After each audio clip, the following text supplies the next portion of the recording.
Hello', good evening friends.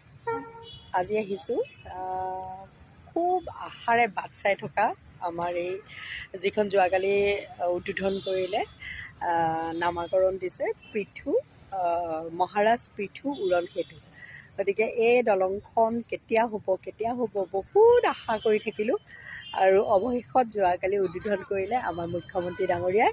গতিকে দলংখন মানে ইমান দূৰ যাব পাৰি যে সেইটোকে মই বাট চাই আছোঁ, কেতিয়া গাড়ী চলাই যাব পাৰোঁ, কেতিয়া মানে ইমান দূৰ দলং মানে কেতিয়া যাওঁ লাগি আছে। কিন্তু আজি বিশেষকৈ গাড়ী চলাবলৈ দিয়া নাই। গতিকে আজি এয়া মানুহবিলাকে সকলোৱে খোজকাঢ়ি ঘূৰি ফুৰিছে আৰু আমিও অকণমান খোজকে কাঢ়িলোঁ আৰু। গতিকে এয়া আহি আছোঁ আৰু বৰ্তমান খোজকাঢ়ি আহি আছোঁ আৰু কেতিয়া গাড়ী চলাবলৈ পাম তেনেকুৱা লাগি আছে। গতিকে অ'কে, বাই বাই।